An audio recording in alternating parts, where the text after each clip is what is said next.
धन्यवाद speaker sir.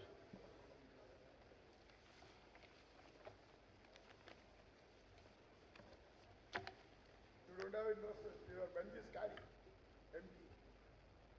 So about 30 respected members have spoken on the price rise related discussion. मैं उन सबको आभार कहना चाहती हूँ कि बहुत सारे विषय में विस्तार से उनके मन के भावनाओं को व्यक्त किए हैं.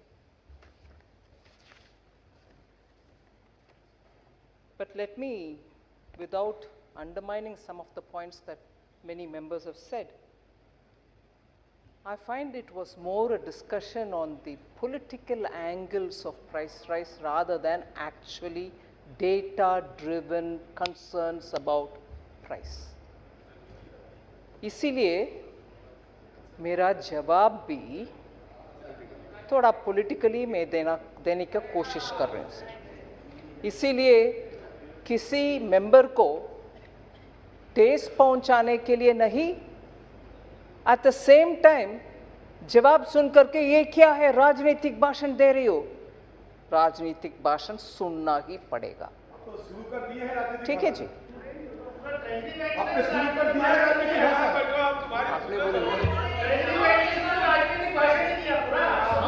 आपने बोले स्टार्ट आपने किया.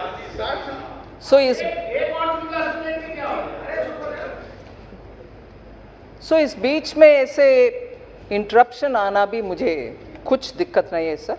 मैं बिल्कुल आपकी अनुमति से आगे बढ़ती हूँ. जब आपको तो अच्छा नहीं लगेगा, लेकिन मैं सदन में व्यवधान नहीं पैदा होने दूंगा. हाँ सर, आप हैं इसीलिए मैं उसके ऊपर चिंता नहीं करूँगा. आप उनको परमिशन मत दो कि वो व्यवधान पैदा करें. Sir, let us please be in this house looking at India today compared to what is happening in the rest of the world.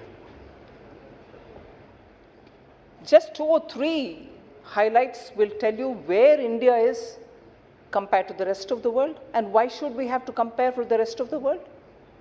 Because whether it was in 2008 or usse pehle, we've never seen a calamity of this kind, a pandemic of this kind, and coming out of the pandemic, even as all of us were trying to make sure that people in our constituencies, people in our states, people in our area are given that extra help, each at our own level. I recognize that everybody, members of parliament and also state governments, have all played their role.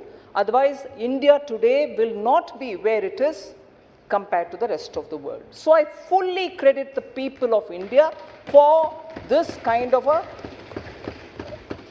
even against adversity, that we are able to stand up and be recognized as the fastest growing economy. And this is not my assessment. Repeatedly in the last 2 years, both World Bank, IMF, and many other agencies are periodically giving an estimate of what the global trade is going to be like, what the growth of the global GDP is going to be like, and also recasting their assessment about what the world's growth is going to be, and by country what the assessment is going to be. And each time when they have reviewed, when they've downgraded the global growth, when they have reassessed saying, no, it is not as we thought 6 months ago, it is worse. It is getting worse. In each of these times, India also has been reduced in terms of the growth it is expected to achieve. But even after that, we remain as the fastest growing. If it was with 8.2%, now it may be 7.4%. But even as the entire globe's growth is being reviewed, reassessed, re-estimated, each time we remain at the highest. So it is important for us to, first of all, as Indians, appreciate that our people have gone through this pandemic, Delta wave, Omicron wave, and after that the way in which global value chains have hit us, but in spite of that, because of the various steps taken by the government and also by the Reserve Bank of India, we are remaining much better than most countries. I think we...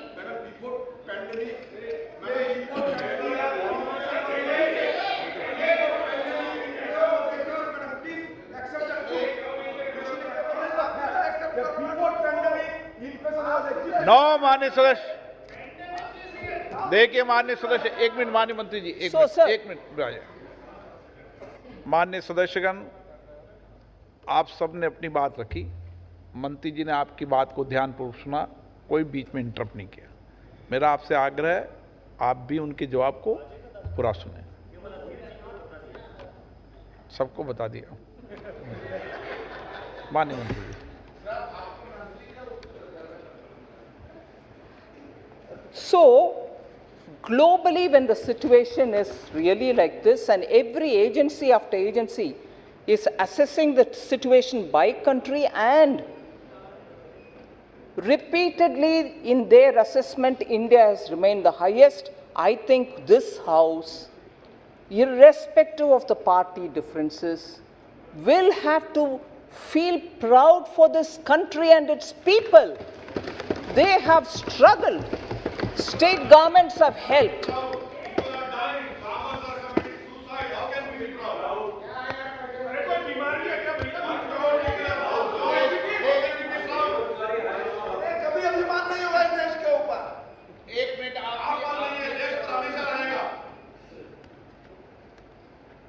And it is exactly this, sir.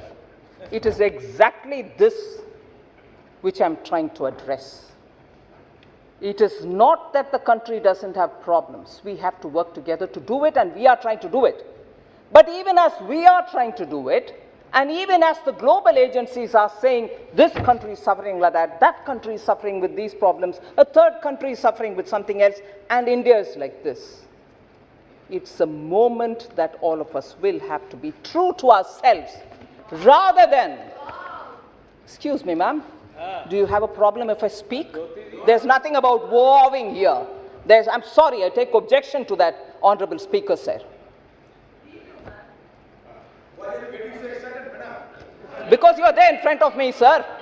You are there in front of me. Before I complete one sentence. Oh, thank you very much. The person who's mercurial in this house tells me not to be excited. I take your point. Mercurial. So, sir, it's important for us to, for all the members, through you, I would like to say,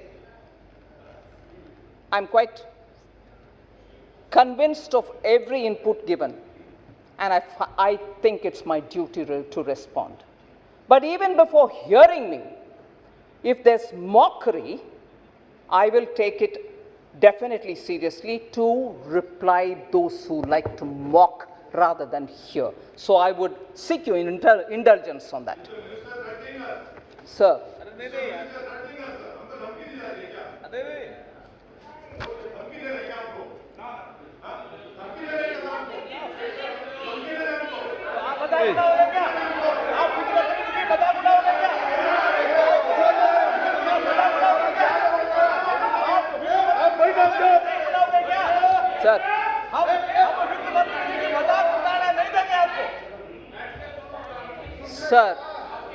Sir, this is why I want to say this to you. When there can be interruptions which are serious, and when there are mocking tone coming from there, I reserve my right as a member of this House to reply to those. And if that is treated as dhamki, what should be the first one which comes? Treated as mocking or dhamki? She is not a member of this House. Oh, thank you. Otherwise, I wouldn't be. All right, in that house or this house. Dada, you're always very keen on coming up with things which are not so relevant for the conversation. एक minute, मैं सभी माननीय सदस्यों से फिर आग्रह करूंगा कि आप बैठे बैठे टिप्पणी न करें, और माननीय मंत्री जी इनकी बेटी टिप्पणी को आप सुने नहीं, क्योंकि कोई रिकॉर्ड में नहीं जा रहा है। और ये मैं अपेक्षा करूंगा बेटे बेटे को टिप्पणी न करें, नहीं तो मुझे नाम से पुकारना पड़ेगा। I'm not a member of this house, but with your permission, I'm here because I have to reply, sir. So the senior member, Saugata Roy, should probably take that into his, system. Oh, dear, thank you, thank you. Please recall your glorious days when you were trying to talk to me about onions, na? Recall those days, because you always had that approach to women in the house. Sir.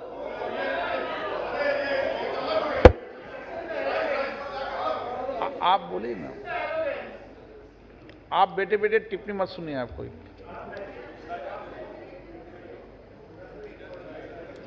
Sir,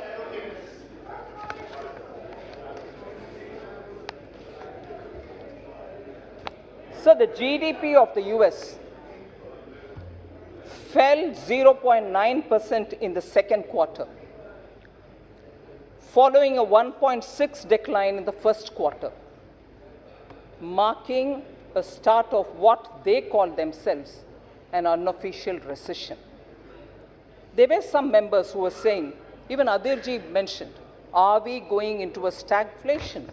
And will the finance minister please reply? I will first of all start with the last speaker, but the leader of the opposition here. There is no question of India getting into recession or stagflation. Adirji, you please be assured there is no question of us getting into either a stagflation or, like the US, they may say technical recession, whatever. Please, Mani Sadash, please, no. No. Sir, it is not just me, sir. No. A Bloomberg survey, which was done by economists, sir, has said that zero probability of India slipping into recession. So it's not just me saying. There is zero probability of India slipping into recession, even though there are several major economies who are in substantial risky position of getting into recession. So again, because we are comparing, start with comparing things which are happening globally and also position myself in telling about India. Bank and bank's health are equally important for looking at the economy and its situation at any point in time. Compare globally, 4,000 banks in China are reportedly on the verge of going bankrupt. I want that to be taken cognizance of by the honorable members.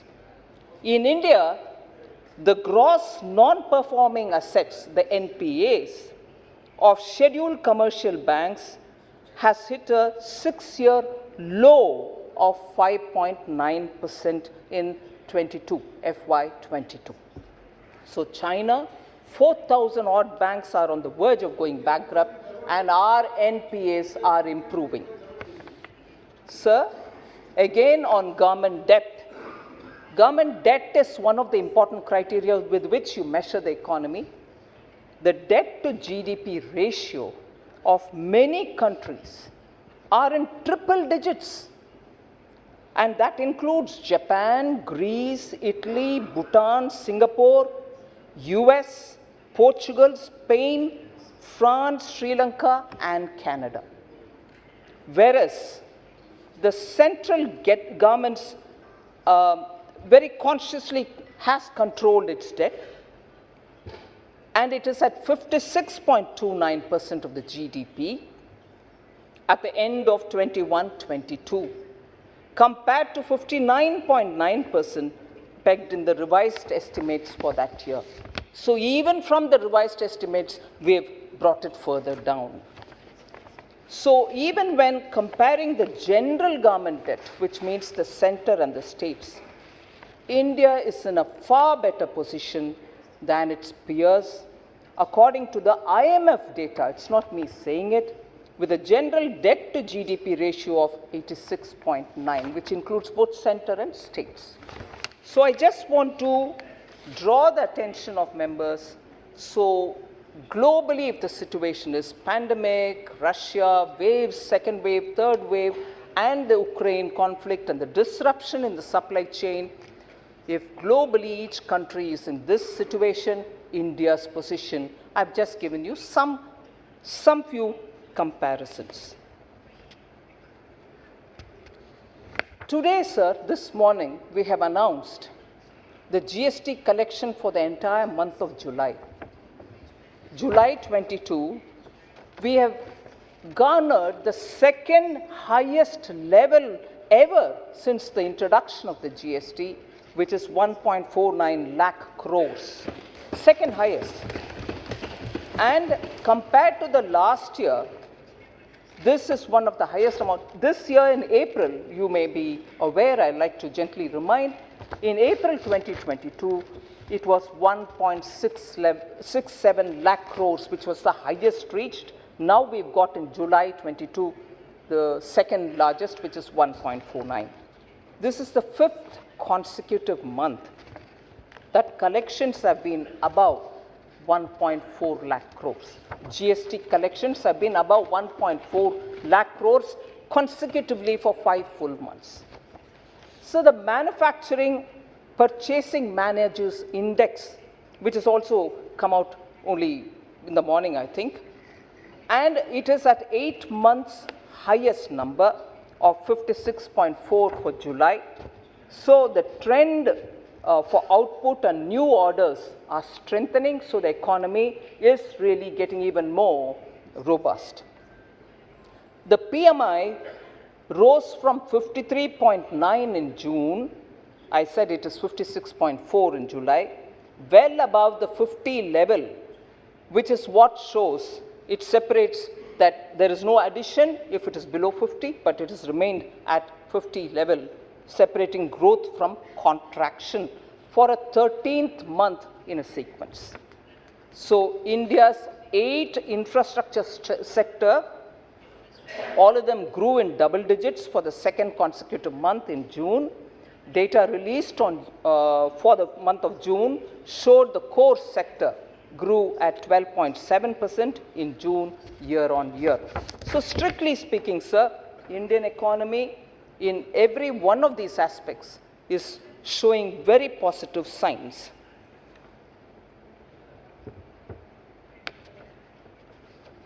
I remind myself about the line Honorable Member Supriya Sule said, you know, it's enough, you can't be going on talking about earlier days. Now you've had enough number of time. She compared also very untypically to a married woman who enters the house. She gets to be a part of that house and you don't anymore say we are new, whereas what has been there and all that. But in these kind of situations, where constantly questions are based not so much on facts, I'm not talking about Supriya ji alone, but in general, when facts will have to be reminded, because the way in which questions are being asked as though it didn't exist earlier. Even now, the leader of opposition said, please accept that inflation existed before the pandemic also. Inflation exists, sir. At what level is the question? So conceding to that point, I have no difficulty. Inflation exists. But at what level? And that is why, if you will pardon me, Honorable Member, I would like to go back to recalling. Let's not forget, for a small taper tantrum, I'm saying small today, of the Fed of 2008, the problem continued till 13, that the Indian economy became a fragile 5 country. But what are we today in? Pandemic, second wave, Omicron, India, Russia, Ukraine. Supply chain, even today, largest supply component suppliers around in China, still under lockdown in several areas. In spite of that, we have held the inflation well within 7 or even below. And that has got to be recognized. Oh yes, sure, I will speak. So, just gently, some bullets will have to be remembered. हमें याद करना आवश्यक है, क्योंकि बार-बार 8 साल पहले का यूपीए का क्यों बात कर रहे हैं? हाँ, बात करने का आवश्यकता नहीं है। हम बोल सकते हैं हम क्या कर रहे हैं, कितना अच्छा कर रहे हैं, शायद और बेहतर कर भी सकते हैं, मगर हम क्यों बार बार उसको जिक्र करना चाहिए? क्योंकि उसका इंटेंसिटी क्या है?